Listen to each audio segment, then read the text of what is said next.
इस दुनिया में आई के छाड़ दे तू ऐठ, लेना होय सो ले ले, उठी जाते है पैठ।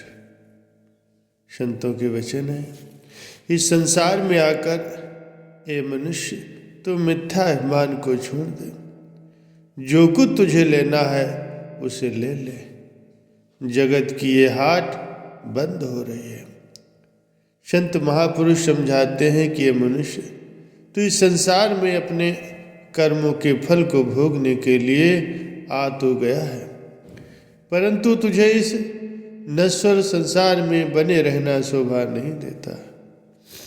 तू मनुष्य है, संपूर्ण भोग योनियों में तेरा दर्जा सबसे श्रेष्ठ है।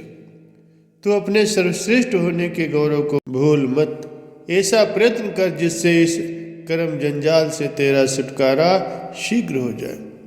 तू अपनी शक्ति को पहचान, अपने स्वरूप का ज्ञान प्राप्त कर। अपनी इस मानुष देह की अद्भुत शक्तियों से वो काम ले जिससे तेरे समस्त कर्म बंधन कट जाए। जन्म मरण का भय तुझे न रहे। संसार में तेरा आगमन स्वतंत्रता पूर्वक जीवन यापन करने के लिए है। 14 लोकों को भोग ऐश्वर्य तेरे जीवन के ध्येय को क्षण मात्र के लिए भी डिगा न पाए। तेरा लक्ष्य अमर पद की प्राप्ति है। तुझे आत्मा के देश में लौट जाना है। ये शरीर, इंद्रियां, मन, बुद्धि और चित्त सब के सब अचेतन और असत है। इनकी रचना विधाता ने 5 तत्वों और 3 गुणों से की है, परंतु तुझे ब्रह्म ने बनाया नहीं, नभ बनाने की सामर्थ्य रखता है। तू तो स्वयंभू है, अनादिकाल से सत्यमेव है। अनंत काल तक तेरी सत्ता बनी रहेगी। तू तो वो शक्ति है जिसके संकल्प से ही ये समस्त प्रपंच अवस्थित है। तेरी सत्ता को कोई चुनौती नहीं दे सकता। देवी देवता भी तेरे इशारे को समझने में असमर्थ है। 14 भुवनों का तो अधिपति है। जन्म और मृत्यु तो तेरे दोनों हाथों के खिलौने हैं। सृष्टि और प्रलय कर देना तेरे बाएं हाथ का खेल है। इतनी अलौकिक एवं अनंत शक्तियों का स्वामी होकर भी तू अविद्या के वश में हो गया। मानव जन्म की श्रेष्ठता इसी बात में है कि मनुष्य अपने सामने कोई न कोई ऊंचा लक्ष्य रखे। जीवन को बिना किसी उद्देश्य के बिता देना कोई बुद्धिमत्ता नहीं है। जिस व्यक्ति के जीवन का कोई ध्येय नहीं है, उसकी संपूर्ण शक्तियां शारीरिक, मानसिक, बौद्धिक और आत्मिक निरर्थक चली जाती हैं। समय ने तो प्रतीक्षा करना नहीं है। श्वास और प्रश्वासों की चलती हुई धारा को रुकना नहीं है। सूर्य, चांद, सितारे, धरती, आकाश सब केवल साक्षी हैं। उन्होंने तुझे कभी नहीं समझना है कि तेरा कर्तव्य अकर्तव्य क्या है। ये भाग्यशाली मनुष्य, तनिक सोच तो सही। कहाँ तू परम चेतन, सनातन परम पुरुष परमेश्वर का अंश है। उसी के सदृश चेतन, अमल और सुख राशि है। और कहाँ ये संसार अचेतन, मलिन और स्वभाव से ही दुखों का घर है। तेरे कर्तव्य कर्म तो ये है कि जो को तू को कांटा बोए, ताको वो तू फूल, तो ही फूल को फूल है, वा को है त्रिशूल। कबीर आप ठगाइए और न ठगिए कोई, आप ठगे सुख होत है और ठगे दुख होए। ऐ मनुष्य, यदि तेरे लिए कोई कांटा बो देता है तो तू उसके लिए फूल बो। ये फूल तेरे लिए तो फूल का काम करेंगे और उसके लिए ये कांटे के समान चुभने लगेंगे। बात यह है कि ये मनुष्य तू इस जगत में सर्वोत्तम है। तुझे संसार के स्वभाव को नहीं ग्रहण करना है। जगत की ओर से यदि कोई तुझे कष्ट देता है तो तू भी उसे दुख और कष्ट लौटाना नहीं, तू उसे सुख देना। तेरा दिया हुआ सुख उसके अंतःकरण के अंदर पश्चाताप को जगाएगा। उसका अंतर्मानस अपने आप ही उसे कचोटेगा और वो अपनी करनी पर स्वयं ही पश्चाताप करेगा। संत तुकाराम जी महाराष्ट्र के संतों में से एक उच्च कोटि के संत माने गए हैं। वे प्रारब्धवश उच्च वंश के न थे। छोटे कुल में उत्पन्न होने के कारण इनसे ब्राह्मण कुल उत्पन्न पंडित ईर्ष्या द्वेष किया करते थे। इनकी सच्चाई गहरी थी। हृदय में इनके अपने इष्ट देव श्री पांडुरंग जी का असीम प्रेम लहराया करता था। अंतःकरण अत्यंत निर्मल और सरल था। प्रभु भक्ति के रस में आठों पहर मगन रहते थे। गुरु कृपा से इनकी वाणी में इतनी मधुरता थी कि लोग इनके प्रवचन सुनने के लिए बड़े लालायित रहते थे। भगवत अनुकंपा से इनकी रचना में भक्ति भरे अभंग अपने आप ही फूटा करते थे। सैकड़ों ही अभंग इन्होंने रच डाले थे, जिनमें भक्ति, ज्ञान, वैराग्य और प्रेम की भावना होती थी।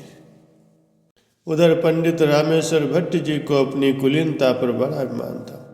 जब उन्होंने सुना कि तुकाराम शूद्र जाति का होकर भगवान की कथा करता है, कितने ही उच्च कुल के लोग भी उसके सत्संगों में जाते हैं, उसकी बड़ी प्रसिद्ध हो रही है और किन्हीं को नाम मंत्र की दीक्षा भी दे देता है, वो अपने चरणों को पुजवाता है, ये सब जानकर रामेश्वर पंडित आग बबूला हो गए।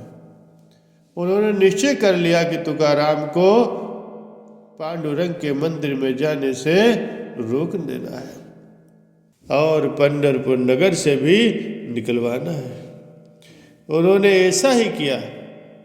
भट्ट जी की उच्च अधिकारियों तक अच्छी पहुंच थी। उनसे मेलजोल करके उन्होंने तुकाराम जी का देव दर्शन करना बंद करा दिया और उनके बड़े परिश्रम से लिखे हुए अभंगों की पुस्तक को इंद्राणी नदी में प्रवाहित कर दिया। परंतु संत तुकाराम जी चुप रहे। उन्होंने अपने इष्ट देव श्री पांडुरंग जी पर अनन्य विश्वास और श्रद्धा किया था। वे घर में ही बैठकर मन ही मन में अपने प्रभु से प्रार्थना करते हैं, हे प्रभु, आप सब कुछ कर लीजिए, किंतु अपने मंदिर प्रवेश से मुझे वंचित न कीजिए। मुझसे कोई अपराध हुआ हो तो क्षमा कर दीजिए। भक्त की गुहार प्रभु ने सुनी। तुकाराम जी की शिष्य मंडली को इस बात का बड़ा रोष था कि हमारे गुरुदेव की ये अभंगों की विशाल पुस्तक, जिसमें अलौकिक जीवन उपयोगी अभंग शोभा पा रहे हैं, आज नदी में बहा दी गई। उन्होंने जाकर देखा कि उसका एक एक पन्ना अलग अलग नदी की लहरों में तैर रहा है। ये सब कांड देखकर वे आंसुओं के घूंट पीते रहे। उधर क्षमाशील, उदार हृदय, निष्कपट, सरल चित्त तुकाराम जी ब्राह्मण के दर्शन करने के लिए रामेश्वर भट्ट जी के द्वार पर पहुंचे और उनके चरणों में मस्तक रखकर बैठ गए। भट्ट जी ने कहा, कहो तुकाराम, कैसे आए? तुकाराम जी ने कहा, मुझे क्षमा करें, ये जो कुछ भी आप देख रहे हैं इसमें मेरा अपना कोई हाथ नहीं है। मेरे भगवान पांडुरंग जी की अपनी कृपा हो रही है। मेरे अंतःस्थल में लेश मात्र भी यश प्राप्त करने की इच्छा नहीं है। मेरा ग्रंथ आपने नदी के अथाह जल में फेंकवा दिया, मुझे इसकी भी कोई चिंता नहीं है, किंतु श्री पांडुरंग जी के पूजा मंदिर में जाने की आज्ञा हो जाए तो आपका अत्यंत अनुग्रह होगा। रामेश्वर जी ने श्री मंदिर दर्शन की आज्ञा तो प्रदान कर दी, शेष रही इंद्राणी के अथाह जल में अभंग ग्रंथ डलवा देने की बात पर वे चुप हो गए।